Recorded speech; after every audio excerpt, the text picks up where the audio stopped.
कमी या ताकत। मोटिवेशनल कहानी। कभी कभी आपकी सबसे बड़ी कमजोरी आपके जीवन की सबसे बड़ी ताकत बन जाती है। आप सोच रहे होंगे कि मैं क्या कह रहा हूं, कमजोरी भला ताकत कैसे बन सकती है। चलो इसे थोड़ा आसानी से इस कहानी के जरिए समझते हैं। ये कहानी एक ऐसे 10 साल के छोटे बच्चे की है जो जूडो कराटे सीखने का मन बनाता है। जूडो सीखना कोई बड़ी बात नहीं है, लेकिन इस बच्चे के लिए थी, क्योंकि कुछ महीनों पहले ही इस बेचारे बच्चे ने एक बहुत ही दुर्भाग्यपूर्ण कार एक्सीडेंट में अपना बायां हाथ खो दिया था। दृढ़ निश्चयी इस बालक ने अपने जापानी बूढ़े जूडो मास्टर से जूडो के पाठ सीखने शुरू कर दिया।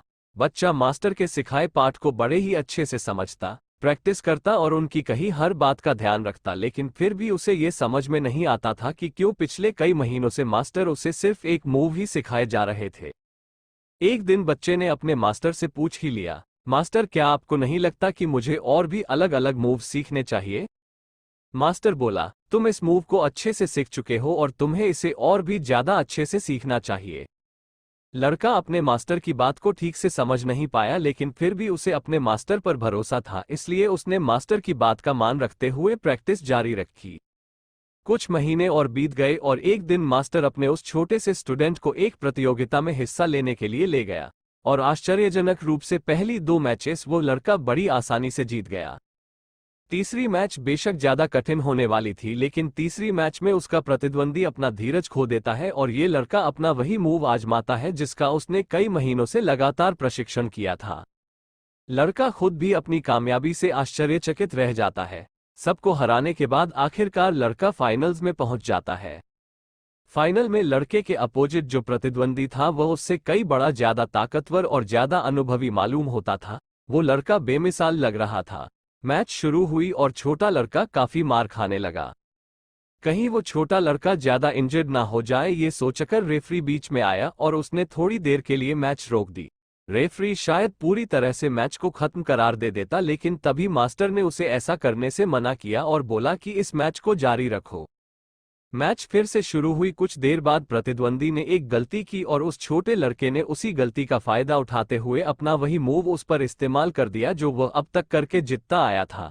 अपने से कई गुना ताकतवर और कदावर प्रतिद्वंदी भी उसके आगे ढेर हो गया। वो छोटा लड़का मैच जीता और प्रतियोगिता भी वो विनर बना। घर वापस लौटते हुए रास्ते में मास्टर और उस लड़के ने हर मैच के हर मूव का विश्लेषण किया। हिम्मत करके उस लड़के ने अपने मास्टर से वह सवाल पूछ लिया जो उसके दिमाग में कब से चल रहा था। मास्टर, सिर्फ एक मूव से मैं कैसे इतने सारे मैच और आखिरकार टूर्नामेंट भी जीत गया, कैसे? तुम जीते उसके पीछे 2 मुख्य कारण जिम्मेदार थे, मास्टर ने कहा। पहला कारण कि तुमने जुडो के सबसे कठिन मूव में महारत हासिल कर ली थी, और दूसरा कारण ये कि तुमने जो मूव सीखा था उससे बचने का एक ही उपाय है कि अगर तुम्हारा प्रतिद्वंदी तुम्हारा बायां हाथ पकड़ ले।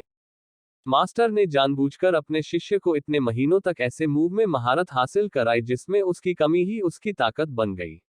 सच्चाई जानने के बाद लड़के की आंखों से आंसू बह निकले और उसकी आंखों में अपने मास्टर के लिए जो सम्मान था वह कई गुना बढ़ गया।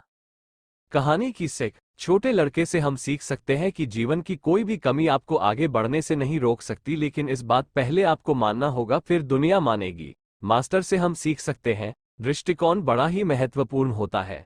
दुनिया के लिए जो कमियां है उसे हम दृष्टिकोण बदलकर ताकत में बदल सकते हैं। दुनिया के लिए जो कचरा है उसे हम मूल्यवान बना सकते हैं।